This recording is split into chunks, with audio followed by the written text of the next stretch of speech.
देखेंगे केवल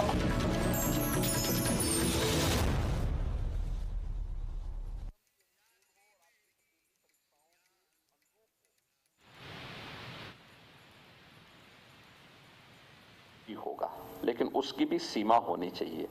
और मैं तो सभी बच्चों से कहूंगा, प्रदेश भर के बच्चों से, कि अनावश्यक समय उसमें खर्च करने की बजाय अच्छी पुस्तकों को देखने, उन्हें पढ़ने और पाठ्यक्रम के इतर भी अच्छी और प्रेरणादायी पुस्तकों को हमें पढ़ने की और उनमें लिखने की आदत भी हमें डालनी पड़ेगी।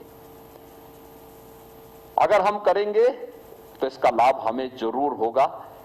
और रक्षाबंधन के अवसर पर संस्कृति विद्यालय की इस बेटी ने प्रश्न किया है, तो मैं उनसे यही कहूंगा कि स्मार्टफोन का उपयोग हम लोग बहुत कम करते हैं।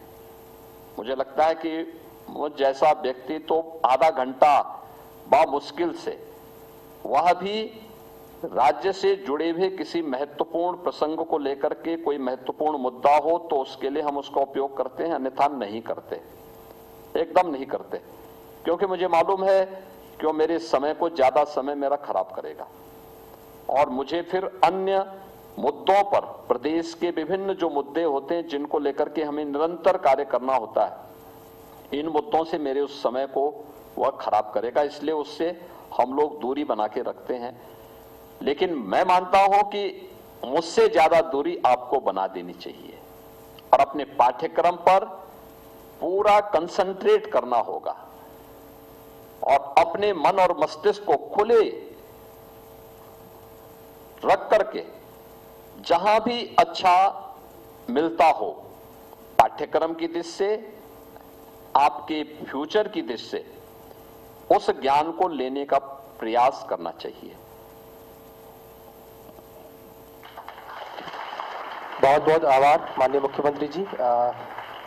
सर, कुछ बच्चे और हैं जो अपना संदेश आपके साथ में अपनी बात शेयर करना चाहते हैं। सर, मैं अनुरोध करूंगा सुश्री श्रीजा से, संस्कृति विद्यालय से। माननीय मुख्यमंत्री को मेरा सादर प्रणाम। मैं खुश हूँ यहाँ पे आके कि मैं आपसे बात कर पा रही हूँ इस मंच पे। मैं हमेशा सोचती थी कि जब मैं बड़ी होंगी तो मैं आपसे एक बार जरूर मिलूंगी, क्योंकि आप हमेशा से मेरे लिए एक आइडल रहे हैं और मेरा आपसे एक, और हमारे संस्कृति विद्यालय को हमें एक बार जरूर रहेगा। मेरा आपसे एक सवाल है कि ये एक ऐसा प्रदेश है जिसमें इंडिया में सबसे ज़्यादा पॉपुलेशन है, तो आप इस प्रदेश को कैसे संभालते हैं?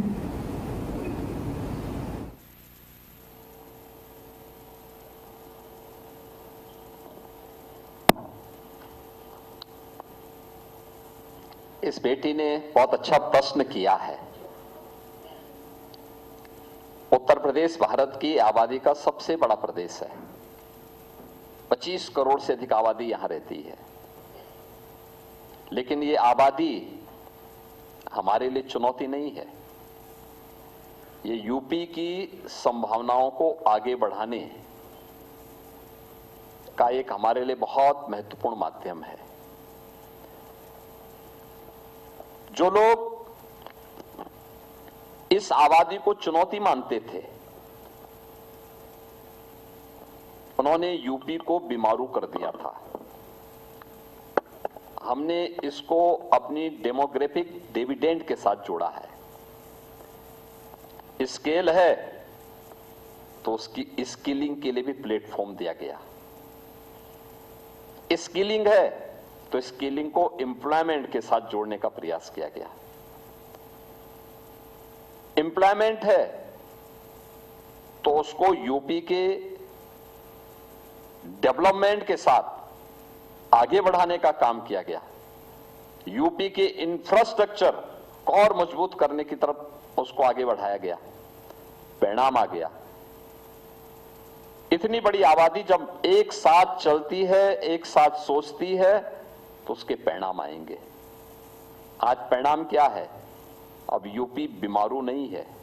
अब यूपी भारत की टॉप 3 इकोनॉमी में एक है। 3 बड़ी अर्थव्यवस्थाएं देश के अंदर कोई गिनता है तो उनमें यूपी का नंबर है।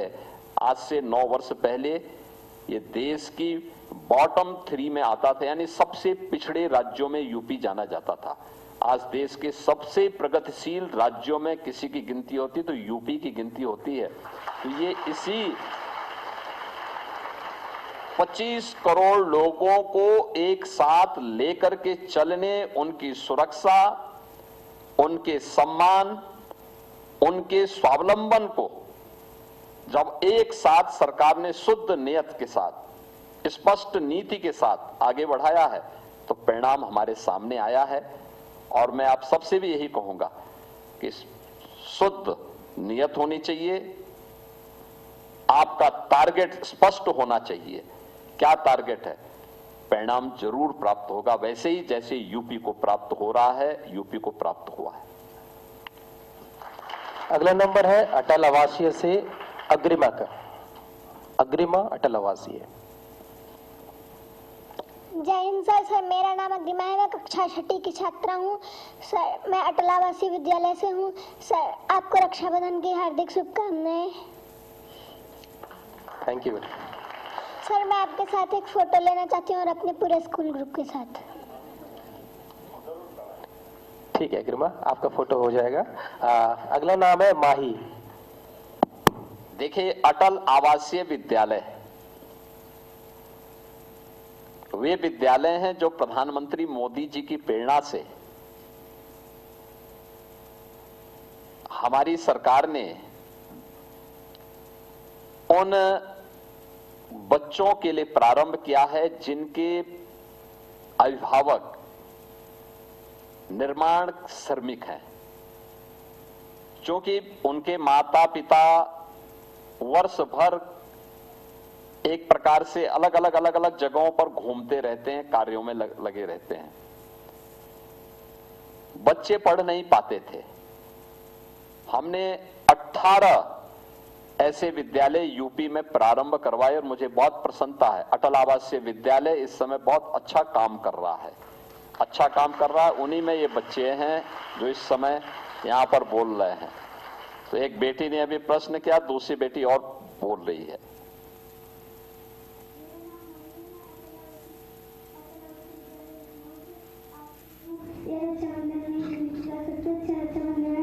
क्योंकि इस दिन मैं आपसे मिली। ऐसे तो मैं आपको टीवी में देखती थी, पर आज मुझे बहुत खुशी हो रही है कि मैं आपसे रियल में मिली। धन्यवाद।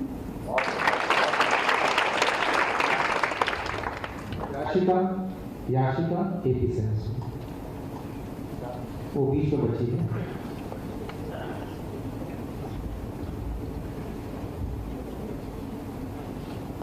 My name is Yashika Sonkar. I am studying class 3rd.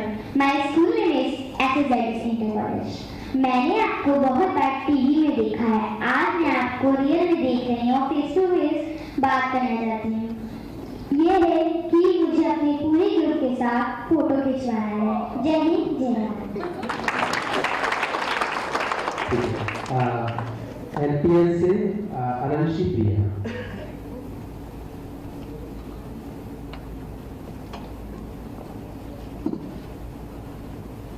Happy Rakshabandhan, sir. I am Ananshi Priya from Lucknow Public School. And sir, I have a question from you. Like, what is the difference you have noticed after becoming the CM of Uttar Pradesh?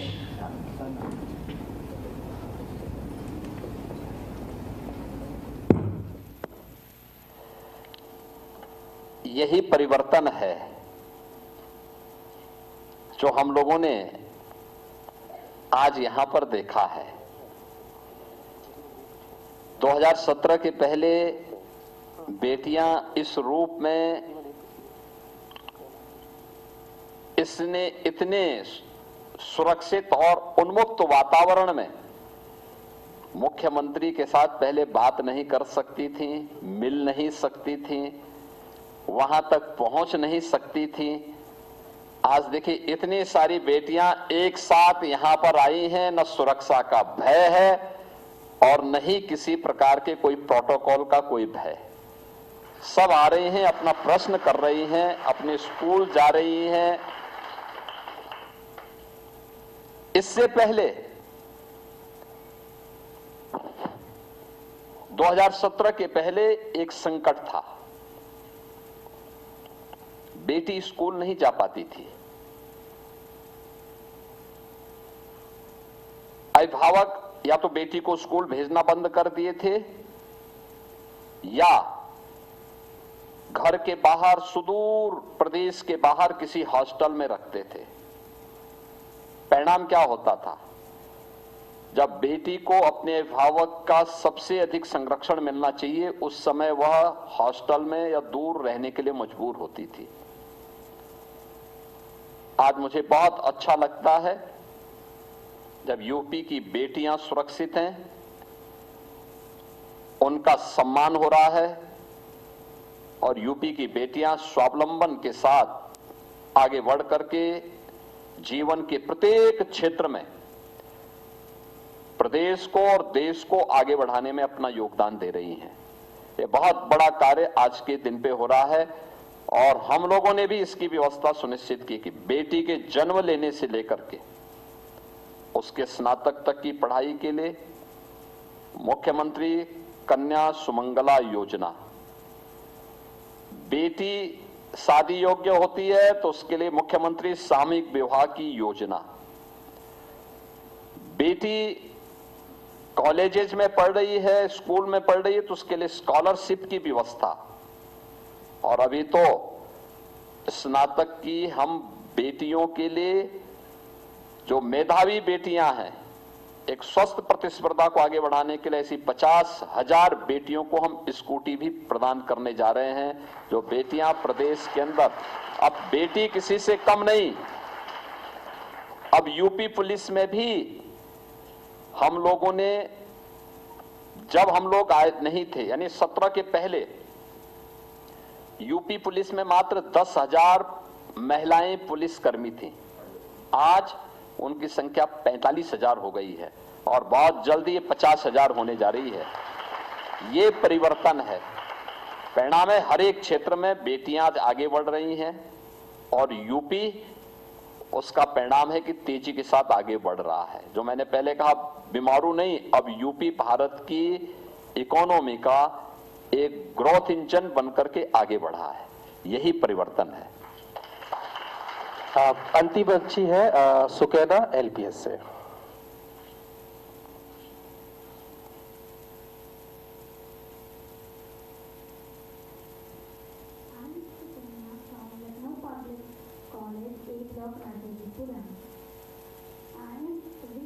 To celebrate Raksha Bandhan and tie Rakhi to our CM Mr. Yogi Adityanath.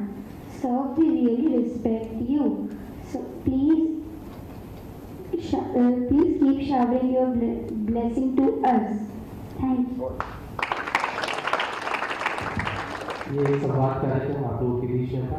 अब मैं बड़े ही आदर के साथ अनुरोध करना चाहूँगा माननीय मुख्यमंत्री जी से कि बिटिया और बहना यूपी का गहना के इस स्नेह बंधन के कार्यक्रम में अपने आशीर्वचन वचन बच्चों को प्रस्तुत करने के लिए कष्ट करें।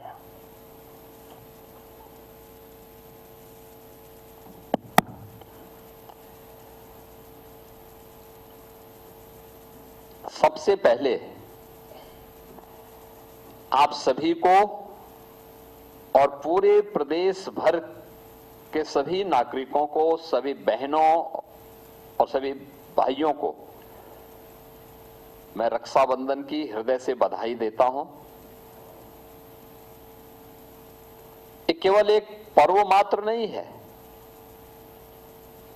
ये केवल रक्षा का एक सूत्र बांधने का आयोजन मात्र नहीं है। ये श्रद्धा का प्रतीक है, विश्वास का प्रतीक है और एक दूसरे को जानने का भी प्रतीक है ये आयोजन। हमारा शास्त्र कहता है, श्रद्धावान लभते ज्ञानम, यानी जीवन में अगर हमें ज्ञानवान बनना है तो अपने से बड़ों के प्रति सम्मान का भाव, उनके प्रति श्रद्धा का भाव हमारे मन में होना चाहिए। इस श्रद्धा और सम्मान का भाव विश्वास में बदलता है। विश्वास, आत्मसम्मान को और आत्मनिर्भरता को आगे बढ़ाता है, और आत्मनिर्भरता विकास को द्रुत गति से आगे बढ़ाने में मदद करता है। यानी हमारे पर्व और त्योहार के पीछे श्रद्धा और सम्मान से लेकर के आत्मनिर्भरता और विकास का भाव भी छुपा हुआ है।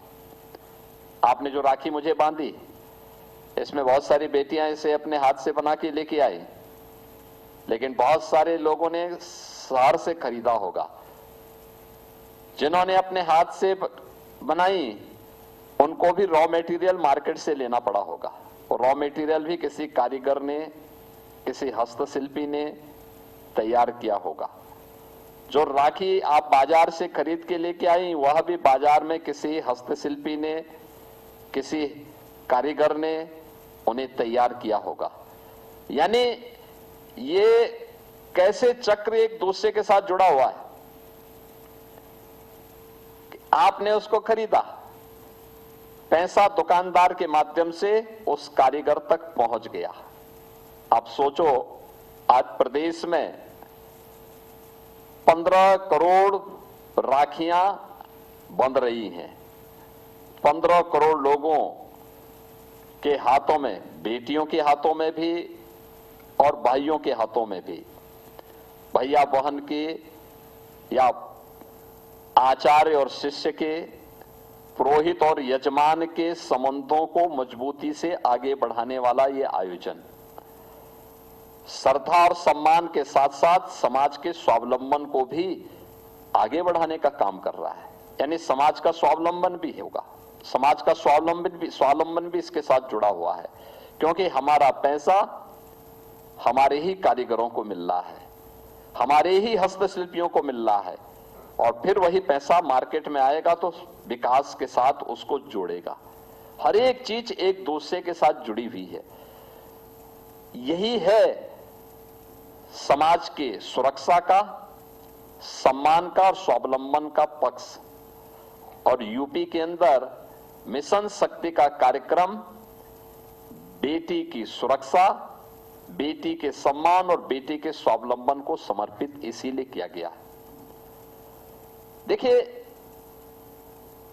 जो प्रश्न यहां पर आज विभिन्न स्कूलों से आई हुई इन बेटियों ने मेरे सामने किए हैं, वह बहुत रोचक हैं और वह उनकी आकांक्षाओं के प्रतीक भी हैं, उनकी उत्सुकता को भी प्रदर्शित करता है। और मैंने जो पहले भी कहा, पहले बेटी भय के मारे स्कूल नहीं जा पाती थी। आज मुझे बहुत अच्छा लगता है जब बेटी स्कूल जाती है। बेसिक शिक्षा परिषद में मैं देखता था, पहले बेटियां स्कूल जाती थी तो उसके साथ भेदभाव क्या होता था। कुछ परिवार थे जिनके पास साधन नहीं थे, तो वह बेटे के लिए तो किसी प्रकार से यूनिफॉर्म बना देते थे, लेकिन बेटी के लिए नहीं बना पाते थे। बेटे के लिए चप्पल या जूता लेके आ जाते थे, लेकिन बेटी के लिए नहीं आ पाते थे। नंगे पैर स्कूल जाती थी। मुझे याद है जब मैं मुख्यमंत्री बना था तो मैंने कुछ जनपदों के दौरे प्रारंभ किए थे। तो एक जनपद में मैं गया था, अक्टूबर नवंबर का महीना था, सर्दियां प्रारंभ हो रही थी। सुबह सुबह स्कूल कुछ बच्चे जा रहे थे तो मैंने गाड़ी रोकी। मैंने पूछा, कुछ बेटियां स्कूल जा रही थी, मैंने उन बच्चियों से पूछा, मैंने कहा कहां जा रही हो? तो उन्होंने कहा छोटा सा एक फटा हुआ बैग कंधे में लटका करके वो बेटियां जा रही थी, छोटी छोटी बच्चियां थी। कहा स्कूल। मैंने कहा स्कूल जा रहे हो, यूनिफॉर्म नहीं है क्या? तो चुप। फिर मैंने देखा कि पथरीली रास्तों से नंगे पैर। मैंने पूछा उनको, मैंने कहा तुम्हारे पास चप्पल नहीं है? चुप। फिर मैंने पूछा एक बेटी से, मैंने कहा तुम अकेली हो? कहा नहीं, भैया भी है। मैंने कहा भैया कहाँ है? कहा भैया को दूसरे स्कूल में भेजा गया। मैंने कहा कौन स्कूल है? क्या कि दूसरा स्कूल। मैंने कहा भैया के पास भी चप्पल नहीं है? कहा नहीं, उनके लिए उसके लिए भैया उसको जूता, उसके पास जूता है, उसके पास यूनिफॉर्म भी है। मैं उसी दिन लखनऊ आया, मैंने उसी दिन आदेश जारी किया। मैंने कहा हर बेटी को, पहला आदेश था मेरा, हर बेटी को हम 2 यूनिफॉर्म देंगे, बैग देंगे, बुक्स देंगे, शूज और सॉक्स भी देंगे, यानी जूता, मोजा और सर्दियों में स्वेटर भी देंगे।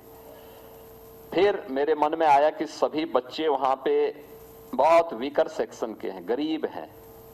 फिर मैंने कहा सभी बच्चों को हम ये सुविधा उपलब्ध करवाने जा रहे हैं। और मुझे बहुत अच्छा लगता है आज के दिन पे हम 1,60,00,000 बच्चों को हर वर्ष 2 uniform, bag, book, shoes, socks, sweater, ये सब उपलब्ध करवा रहे हैं। और प्रदेश भर में वे सब बच्चियां आज अपनी यूनिफॉर्म में अपने जूते मोजे पहन करके स्कूल जाती है। यही स्थिति कस्तूरबा गांधी विद्यालय की भी थी। कस्तूरबा गांधी विद्यालय की भी कुछ बेटियां यहां पे बोल रही थी। गरीब घरों से वे बेटियां थी। उन बेटियों के लिए 8वीं तक तो स्कूल बना दिए गए, लेकिन 8वीं के बाद ज्यादातर बेटियां फिर घर जाती थी, आगे पढ़ाई नहीं कर पाती थी। हमने तय किया कि हम उन विद्यालयों को अब 8वीं से बढ़ा करके 12वीं तक करेंगे और सभी विकास खंडों में करेंगे। आज हम सभी 825 विकास खंडों में वे विद्यालय का निर्माण हम लोगों ने प्रारंभ कर दिया है। अटल आवासीय विद्यालय में बच्चों की संख्या को बढ़ा दिया है। इसके अलावा देश का पहला सैनिक स्कूल लखनऊ में, यहां पर परमवीर चक्र विजेता कैप्टन मनोज पांडे के नाम पर यह संचालित है। यूपी का सैनिक स्कूल पहला स्कूल है देश का सैनिक स्कूलों में, जिसमें हमने कहा कि नहीं, बेटियों की भी इसमें प्रवेश होना चाहिए। और किसी सैनिक स्कूल में पहली बार बेटियों को प्रवेश दिया गया। ये 18 में हम लोगों ने प्रारंभ कर दिया था। आज मुझे प्रसन्नता है देश के सभी सैनिक स्कूलों में ये प्रारंभ हो गया है। और अटल आवासीय विद्यालय के बारे में मैंने आपको बताया ये कि अटल आवासीय विद्यालय में भी ये सुविधा उपलब्ध करवाई जा रही है। ये केवल आज के लिए नहीं, सरकार के स्तर पर जो पहल प्रारंभ हुई है, ये देश को बनाने की दिशा में, क्योंकि हम जैसा वातावरण देंगे उस प्रकार से लोग आगे बढ़ेंगे। पहले महिलाएं, यानी बच्चे तो स्कूल जा ही नहीं पाते थे, लेकिन महिलाएं भी काम कर पहले नहीं जा पाती थी। इतनी बड़ी आबादी में केवल 12% महिलाएं ही नौकरी या रोजगार के साथ जुड़ पाई थी। आजादी के बाद से लेकर के 75 वर्ष तक ये मामला स्थिति थी। आज मुझे बताते हुए प्रसन्नता है, ये संख्या 12% से बढ़कर के 36% से अधिक हो चुकी है। और हमने हर बड़े शहर में कामकाजी महिलाओं के लिए निःशुल्क छात्रावास के निर्माण के कार्यक्रम को आगे बढ़ाया है। आज मुझे अच्छा लगता है जब बेटी भी मांग करती है कि अगर पुरुष नाइट शिफ्ट में काम कर सकता है तो हम क्यों नहीं कर सकते, हम भी काम करेंगे, देश को आगे बढ़ाने में अपना योगदान देंगे। ये बहुत बड़ी बात होती है और ये काम निरंतर हर एक क्षेत्र में हम लोग देख रहे हैं।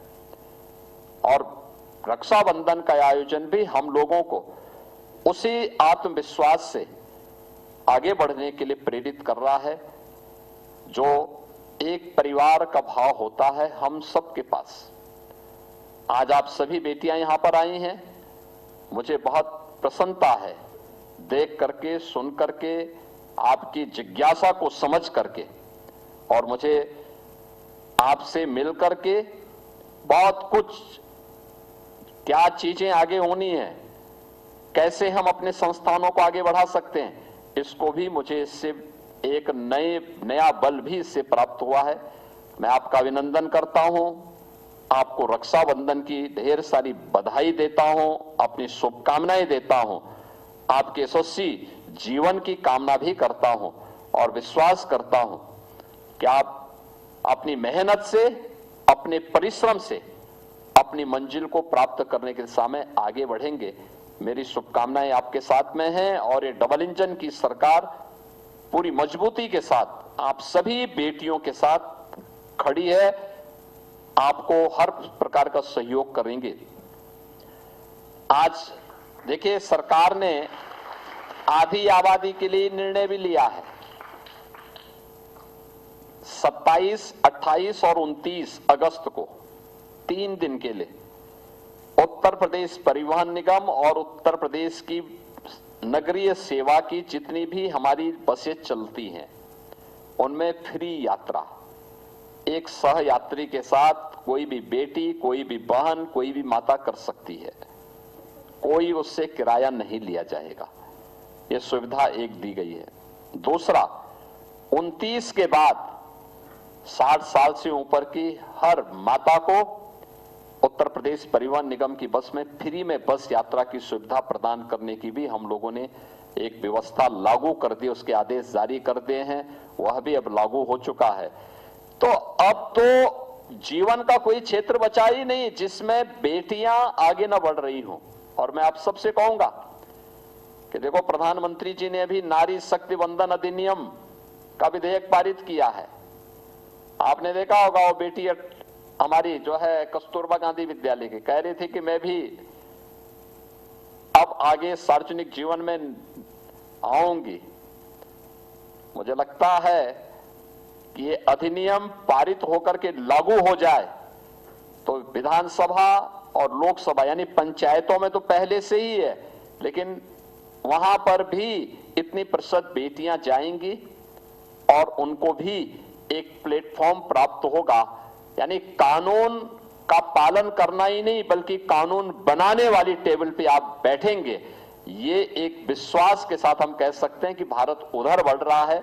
आपको मैं इस अवसर पर आज रक्षाबंधन की बधाई देता हूं, शुभकामनाएं देता हूं और आपके परिवार और आप सबके लिए विश्वास करता हूं कि आप इसी मेहनत के साथ, इसी परिश्रम के साथ आगे बढ़ करके अपने लक्ष्य को प्राप्त करेंगे और प्रदेश और देश के विकास में अपना योगदान देंगे। आप सबके प्रति मेरी मंगलमय शुभकामनाएं हैं। धन्यवाद। बहुत बहुत आभार माननीय मुख्यमंत्री जी। आज के इस कार्यक्रम के अवसर पर तो स्थिति तस्वीरें आपको दिखा रहे थे जहां मुख्यमंत्री योगी आदित्यनाथ ने तमाम बड़े बातों का जिक्र किया और आज रक्षाबंधन के इस खास मौके पर उन्होंने बच्चियों से राखी बंधवाई, बच्चों से संवाद किया और सभी को खास तोहफा भी दिया। और चलिए अगली बड़ी खबर की रुख कर लेते हैं।